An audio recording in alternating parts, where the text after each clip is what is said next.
Hello students, मैं Maryam Bano, department of history, government Jalan college, Ratangarh.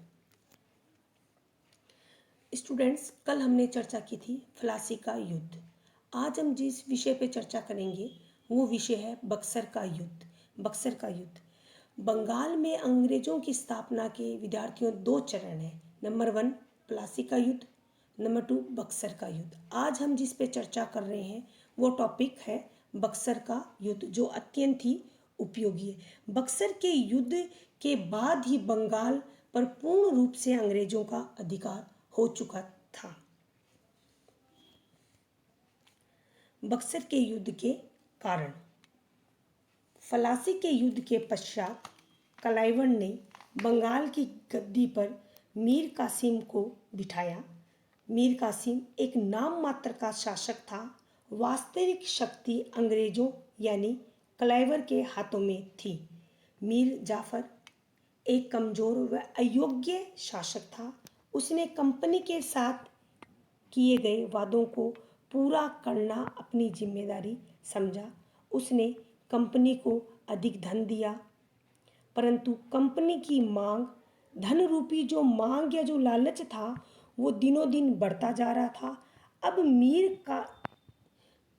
Mir Jafar के लिए ये संभव न था कि वह इस मांग को पूरा कर सके। इसके साथ साथ प्रशासनिक व्यवस्था भी नष्ट होने लगी।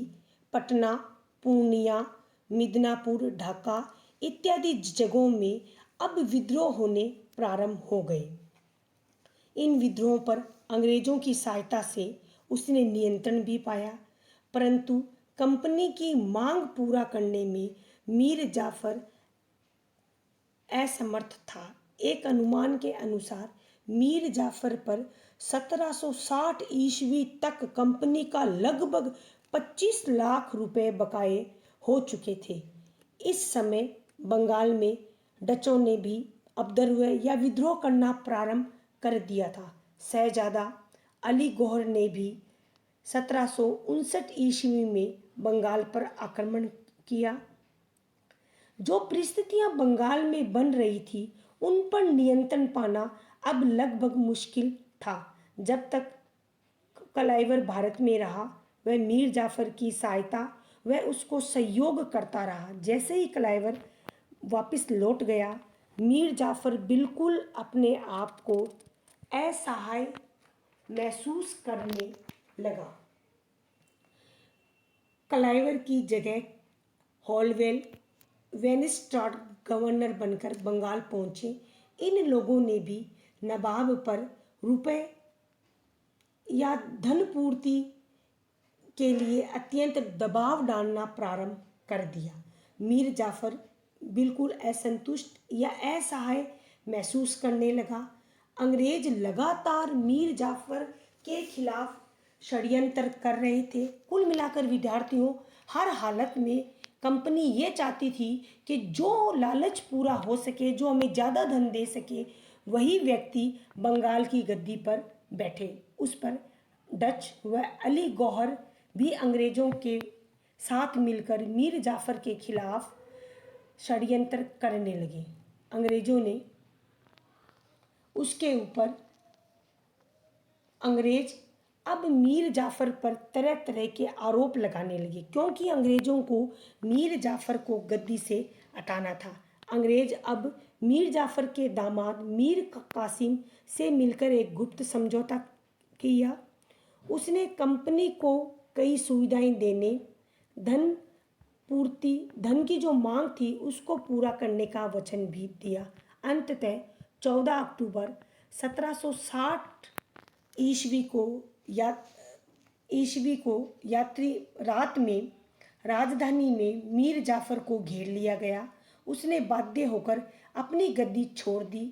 उसे 15,000 रुपये मासिक पेंशन देना घोषित किया गया। वह मुर्शिदाबाद छोड़कर मीर जाफर कलकत्ता चला गया। अब बंगाल की गद्दी पर अंग्रेजों का नया मोहरा मीर कासिम गद्दी पर बैठा। वह बंगाल का नवाब बना। इसी क्रम में विद्यार्थियों, अगला बिंदु है मीर कासिम का अंग्रेजों से संबंध, जो नया नवाब बना था। मीर जाफर की ही तरह मीर कासिम भी एक छल के द्वारा ही बंगाल की गद्दी पर बैठा था, परंतु मीर जाफर से मीर कासिम ज़्यादा योग्य व कुशल नवाब था। उसके पास प्रशासनिक अनुभव था, एक अच्छी समझ थी। वाकई मीर कासिम बंगाल की स्थिति को सुधारना चाहता था। मीर कासिम हर हालत में ये चाहता था कि मैं अंग्रेज़ों के चंगुल से मुक्त हो जाऊं। वह अपनी सेना को प्रशिक्षित करना चाहता था और हर हालत में बंगाल के लिए धन अर्जित करना चाहता था। उसने अपने योग्य सूझबूझ से आसपास के विद्रोही जमींदारों, भ्रष्ट कर्मचारियों पर अंकुश पाया। राजकीय राजकोष में धन के लिए वसूली प्रारंभ की, अतिरिक्त कर लगाए, सेना को यूरोपीय ढंग पर प्रशिक्षित किया और अनावश्यक अंग्रेजों के हस्तक्षेप पर भी अंकुश लगाना चाहता था। उसने अपनी राजधानी मुंगेर बनाई। मुंगेर की सुरक्षा की व्यवस्था की गई तथा मुंगेर में बंदूक व तोप बनाने के कारखाने खोले गए। इसी क्रम में विद्यार्थियों, अगला बिंदु है संघर्ष का प्रारंभ। मीर कासिम के इन कार्यों से अब कंपनी पूर्णतः मीर कासिम से असंतुष्ट हो चुकी थी। वह मीर कासिम को अयोग्य घोषित करके अपने हाथ की कठपुतली जो व्यक्ति बने उसको गद्दी पर बैठाना चाहती थी। अंततः अंग्रेज मीर कासिम को गद्दी से हटाने के लिए पुनः षड्यंत्र रचने लगे। मीर कासिम भी अपनी आर्थिक स्थिति, पदाधिकारियों की उपेक्षा, अंग्रेजों द्वारा बार बार बंगाल की प्रजा को लूटना व बंगाल की राजनीतिक अस्थिरता के कारण मीर कासिम भी अब पूर्णतः अंग्रेजों से असंतुष्ट हो चला था। अंग्रेज मीर कासिम को गद्दी से हटाना चाहते थे। मीर कासिम अत्यंत अंग्रेजों से तंग हो चुका था। उसने देशी विदेशी व्यापारियों के साथ साथ देशी व्यापारियों को भी निःशुल्क व्यापार करने का अधिकार प्रदान कर दिया। अब देशी व विदेशी व्यापारी एक साथ आ खड़े हुए। यद्यपि मीर कासिम का यह कदम पूर्णतः न्यायसंगत था, परंतु अंग्रेजों इससे संतुष्ट नहीं थे। अंग्रेज स्वयं तो दस्तक का दुरुपयोग करते थे, परंतु भारतीयों के हाथ में कोई अच्छा मौका देना नहीं चाहते थे। अंग्रेज मीर कासिम के इस कदम से अत्यंत असंतुष्ट हो गए। अंग्रेजों ने मीर कासिम पर सैनिक कार्रवाई करने की योजना बनाई। अंततः 25 मई 1763 ईस्वी को कंपनी की तरफ से एमाइट तथा हे मुंगेर पहुंचे। नवाब के सामने 11 सूत्री मांगे रखी, जिसे नवाब ने पूर्णतः ठुकरा दिया। इसी बीच पटना के अंग्रेज एजेंट एलिस को कलकत्ता काउंसिल ने नगर पर आक्रमण करने का आदेश दिया। एलिस ने आसानी से पटना पर अधिकार कर लिया। यह घटना 24 जून 1763 की है। मीर कासिम को जब इस घटना का पता चला, उसने पटना पर आक्रमण कर उस पर अपना अधिकार कर लिया। अनेक अंग्रेज इस युद्ध में मारे गए। विद्यार्थियों, इसी क्रम में अगला बिंदु है पटना हत्याकांड। दूसरी तरफ मेजर एडम्स के नेतृत्व में एक सेना मुर्शिदाबाद की तरफ बढ़ी। मीर कासिम भी मुंगेर से चला गया। मार्ग में अनेक स्थानों पर अंग्रेजों ने जैसे कड़वा, गिरिया, सूती में नवाब की सेना को पराजित कर दिया। सबसे महत्वपूर्ण घटना उदय नाला के पास हुई, जिसमें मीर कासिम बुरी तरह पराजित हुआ। वहां से वह मुंगेर होता हुआ पटना पहुंचा। पराजय की क्रोध में उसने पटना में गिरफ्तार लगभग 148 कैदियों जिसमें एलिस भी था हत्या कर दी गई। यह घटना इतिहास में पटना हत्याकांड के नाम से विख्यात है।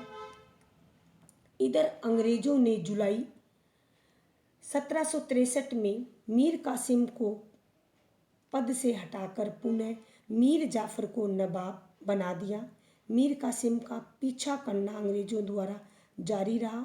मीर कासिम के अधिकारियों की गद्दारी की वजह से मुंगेर और पटना उसके हाथ से निकल गए। उसने अपना राज्य छोड़कर अवध की शरण ले ली। यह घटना है विद्यार्थियों दिसंबर 1763 की। बक्सर का युद्ध व युद्ध के परिणाम। विद्यार्थियों अब निरंतर घटना आगे बढ़ती है। पटना से भागकर मीर कासिम अवध के नवाब सिराजुद्दौला के पास पहुंचा। उस समय मुगल सम्राट शाह आलम भी वहीं था। मीर कासिम ने इन दोनों से सहायता की मांग की। मीर कासिम ने बुंदेलखंड के विद्रोहियों को दबाया। उसने नवाब वजीर को सैनिक खर्च देने का वादा किया। मीर कासिम साथ देने को तैयार हो गया। तीनों की सम्मिलित शक्ति से भयभीत होकर अंग्रेजों ने अवध के नवाब को अपने पक्ष में मिलाने की कोशिश की, परंतु कोशिश असफल रही। तीनों की सम्मिलित सेनाएं बिहार की तरफ बढ़ी। 23 अक्टूबर 1764 को बक्सर के पास युद्ध हुआ। मेजर हेक्टर मुनरो के नेतृत्व में अंग्रेजों से ये सम्मिलित सेना वीरतापूर्वक लड़ी, परंतु वह छोटी सी अंग्रेजी सेना के सामने टिक न सकी। मुगल सम्राट ने भी इस युद्ध में पूरी दिलचस्पी नहीं दिखाई थी। विजय अंग्रेजों की हुई। मीर कासिम युद्ध क्षेत्र से भाग खड़ा हुआ। उसकी स्थिति अत्यंत दयनीय हो गई। दिल्ली के निकट 1777 ईस्वी में उसकी मृत्यु हो गई। मुगल सम्राट ने अंग्रेजों से समझौता कर लिया। नवाब सिराजुद्दौला कुछ दिनों तक अंग्रेजों का विरोध करता रहा, परंतु युद्ध में पराजित होने के पश्चात मई 1765 में उसने अपने आप को अंग्रेजों के सामने सरेंडर कर दिया। विद्यार्थियों इसी क्रम में अब हम ये हो गया, ये जो टॉपिक था ये हो गया भी बक्सर का युद्ध कैसे हुआ, उसके क्या कारण क्या परिणाम रहे और किस ढंग से ये घटना स्थल पर ये युद्ध चला। अब है इस युद्ध के परिणाम जो विद्यार्थियों इस प्रकार है। कई कारण थे। बक्सर का युद्ध क्यों हुआ? क्योंकि फ्लासी के युद्ध के परिणाम में ही बक्सर के युद्ध की जड़ें थी। ये बात निश्चित थी। इसके निम्नलिखित परिणाम थे जिसमें से कुछ की चर्चा हम इस प्रकार करते हैं। बंगाल में अंग्रेजी सत्ता की स्थापना का कार्य बक्सर के युद्ध ने पूर्ण कर दिया था। इसी क्रम में दूसरा बिंदु है बंगाल की गद्दी पर ऐसा नवाब आया जो पूर्णतः अंग्रेजों की कठपुतली था। इसी क्रम में तीसरा परिणाम है अवध के नवाब व मुगल सम्राट की पराजय ने अंग्रेजों को उत्तरी भारत की सर्वश्रेष्ठ शक्ति घोषित कर दिया। अब उत्तरी भारत में अंग्रेजों को चुनौती देने वाली कोई शक्ति नहीं बची थी। इसी परिणाम के क्रम में अगला और इम्पोर्टेंट बिंदु है इलाहाबाद की संधि 1765 ईस्वी। इस संधि के अनुसार सिराजुद्दौला ने शाह आलम को इलाहाबाद व कारा के जिले दिए। हर्जाने के रूप में 50 लाख रुपए कंपनी को देना स्वीकार किया। साथ ही अंग्रेजी सेना का खर्च देना भी मुकर्रर हुआ। शाह आलम ने इन जिलों के बदले बंगाल, बिहार, उड़ीसा की दीवानी कंपनी को सौंपी। अब वह कंपनी का पेंशनर बनकर रह गया। इस प्रकार बंगाल और अवध के नवाब तथा मुगल सम्राट शाह आलम भी अंग्रेजों के दया के पात्र बन गए थे।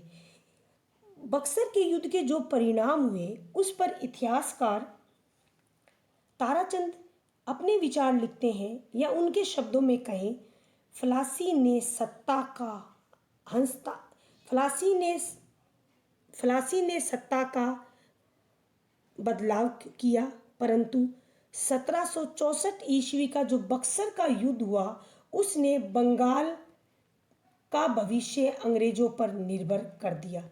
कंपनी के इतिहास में वैधानिक आर्थिक व्यापार का युग समाप्त हो गया। राजनीतिक सत्ता के अंतर्गत राजकीय राजस्व के साथ व्यापार का युग प्रारंभ हुआ। विद्यार्थियों, ये टॉपिक अपना कंप्लीट हुआ।